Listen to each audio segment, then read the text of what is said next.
Good morning. Pretty cool to see Anna dancing like that, wasn't it? It's like, I think we have Anna and we have the choir. It's like a full entertainment, open, that's not a word, is it? Is it? Anyway, just have us wake up and be in a good place. It's great.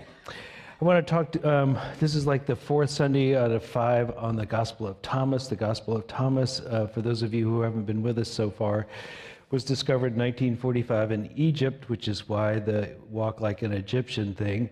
And it was an uncovering of an ancient form of wisdom, which was really only known by its arguments against it by the church fathers of the early 300 years of the church. And so it was lost pretty much after 300, when Constantine became emperor and decided the Christian church was the way to go, and gathered all the fathers in one place in Nicaea, and they had this confab, and they decided what was going to be the form of Christianity that was going to be dominant. And after that, many of the other forms were kind of eradicated, and you were left with just this one form. And that lasted until 1945, when this Gospel of Thomas came up out of the ground, and we got to read what people were saying in Christianity in the first century, which we did not know clearly what that was until that time. And when you read the Gospel of Thomas, you don't see the same paradigm that you see in regular Christianity, which is that Jesus dies for your sin and all of that. It's more like your job is to awaken to who you really are. And that awakening is called gnosis. That's why it's called a Gnostic gospel, because it's about gnosis. And we are awakening to who we really are through the practices and the ideas that are in this gospel. That's why this church, which is not really based on a sin salvation paradigm and is based on awakening, has chosen it as a text to read this season. So we're in the number 4, this fourth one. And essentially most of it is in these sayings, and they're short sayings. They're not like, there's no story to it. There's no like Jesus went to Jerusalem and then he said this, and then he went to back to Galilee. It doesn't have that in it. It just tells you the words that they're purported to be Jesus's words. And one of the things I think it's purporting here in this conversation we're going to have today is essentially, if you look, you will find. If you seek, it will be revealed to you. If you knock, it will be opened. But it comes with a little twist. And here's the twist. We've heard this. If you knock, it will be open. If you seek, it will find. And I think 94. So this is the 94th one.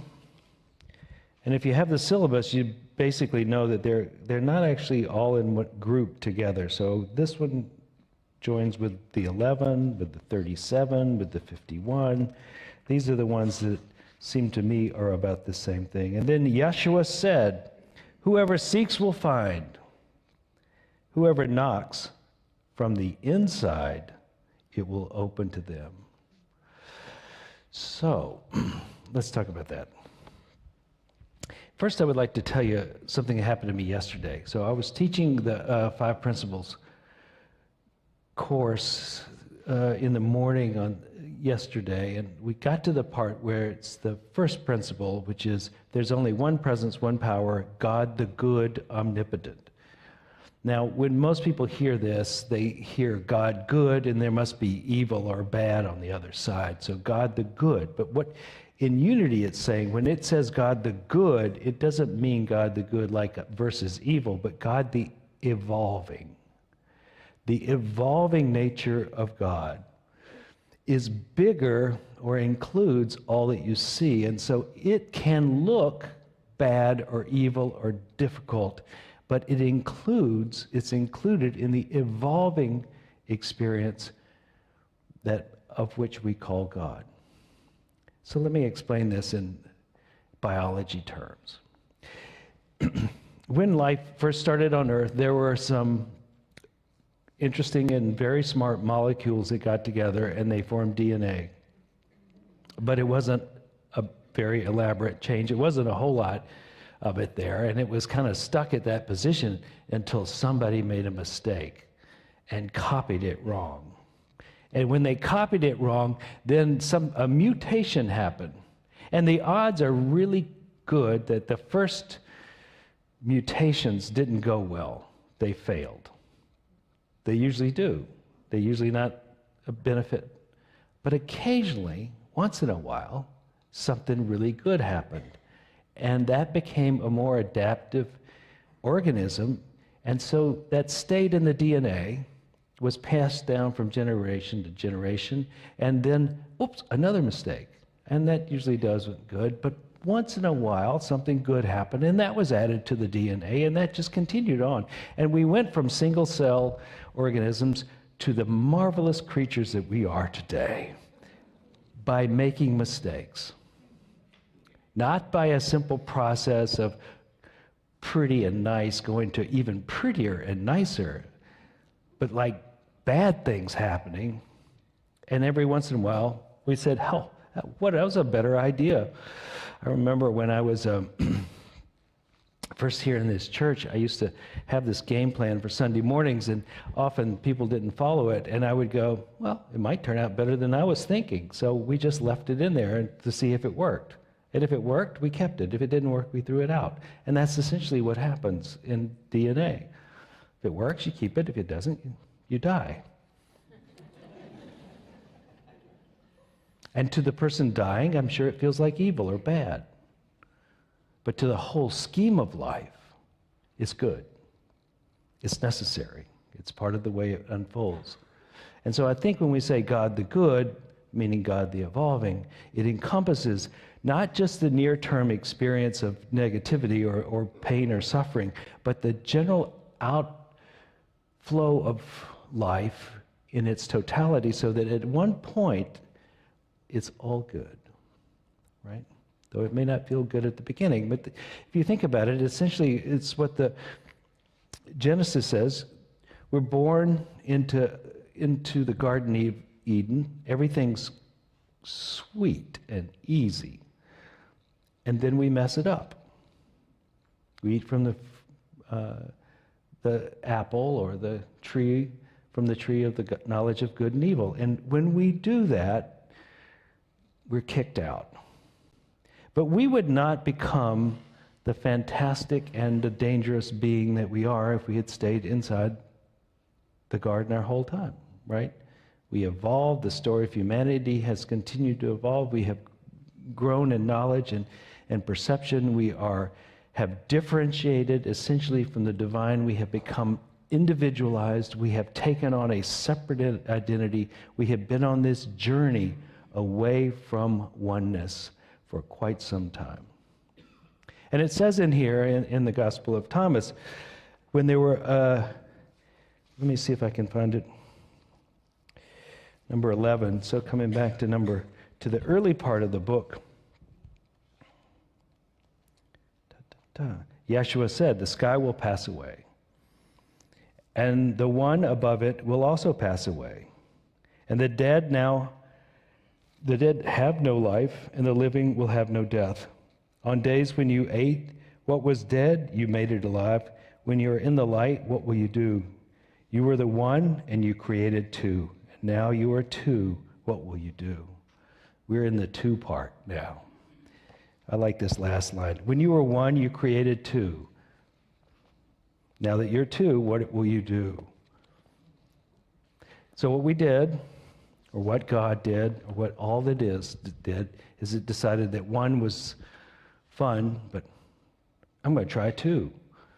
And two went to many, and two went to all of us, and we all are part of that individualized expression of the divine. And now, at some point, the road turns back, and we head home. And That's what he's saying. When you were 2, what will you do? What will you do? Will you continue to just be 2, or will you go back home? One of the things I'd like to talk about is the fact that all our mistakes are part of this whole journey, and that we should look at them differently than we tend to in the first half of life.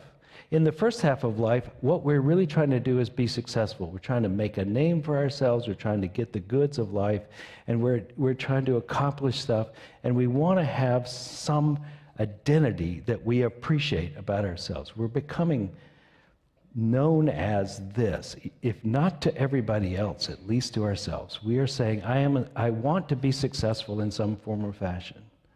And we apply ourselves to the creation of a good life, so-called good life. This is good. This is appropriate. And this happens until we're 20 or 65. We don't know, but at some point we do turn the corner and we turn back and we start looking at what else is going on here. And the other thing that's what else is going on here often comes to us because we have messed up. We have sinned. We have failed. We have gotten sick. We have blown it somewhere. We're addicted. We are depressed. We are lonely. Something that we didn't want is happening. And this is often the turning point in which we reverse course and we begin to look deeper into life. And often we make behavioral changes that happen around this. One of the great things about the anonymous groups, the AA, the NA, and all the other A's, is essentially they take your failing, and of course you must confess it, you must deal with it, you must cease to deny it's happening, you must be alert to the problem it is, but it takes you deeper. And it doesn't leave you there. It says, no, there's more to you than this, and your job to heal that is to rediscover who you really are at a greater depth. And so the job is to take ownership, yes, but also to go deep. This is the reversal. And this is when the failure becomes the asset. When sin becomes your salvation. When losing is winning. We begin to go deeper inside ourselves, and we cease to just be about the creation of more, and we become an awakening to what has already been here. So,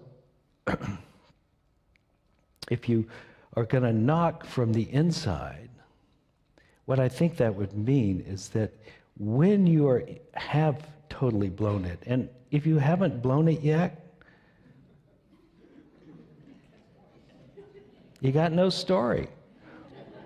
You got nothing to talk about at a cocktail party, so all you got is like, you go to a men's group and they go, you need to go home and do something wrong so you can have something we want to hear, come on. It's like, but if you do have, I have a friend, I hope he doesn't watch this on YouTube,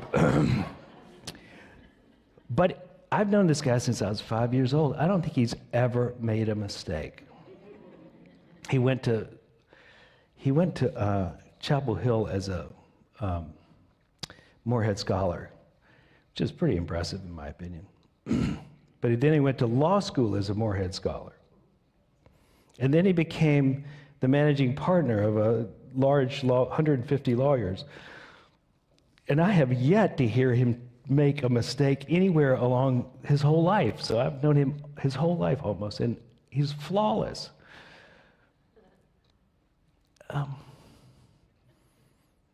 But I still think, no scar, no story.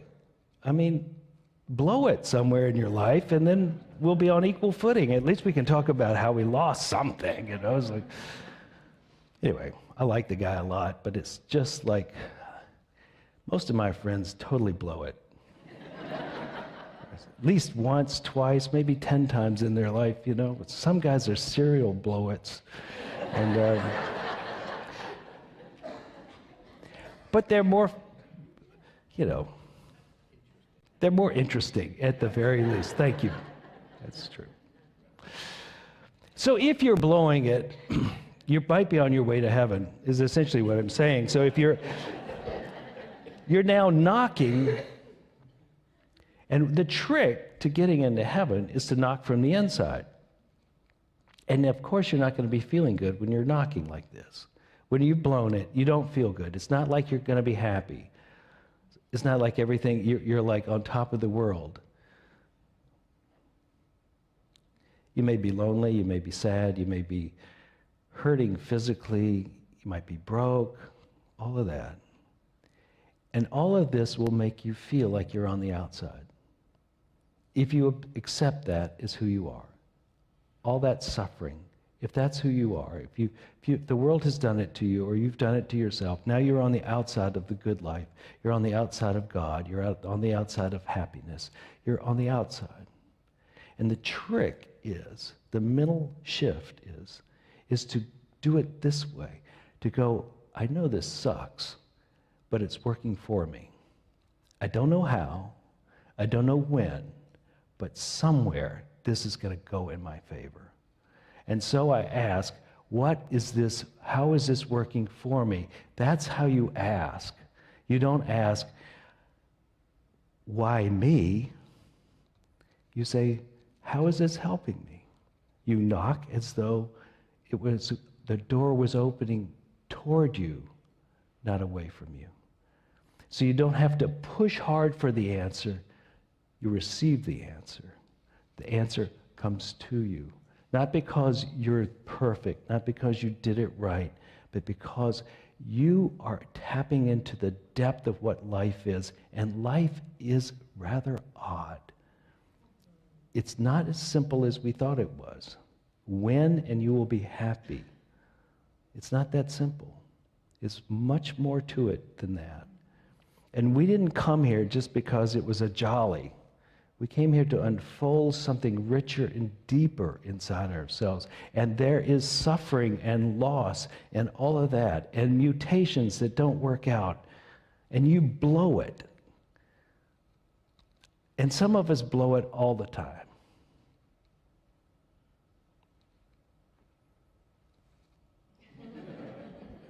But that is leading somewhere. It is going somewhere. And that's the knocking from the inside. It's coming from the place, well, oh my God, I don't know how this is going to turn out, but it's going to turn out. Remember the movie Shakespeare in Love? And they are going to put on the play Romeo and Juliet for the first time. And everything is going wrong. They've even lost Juliet moments before the show is going to go on.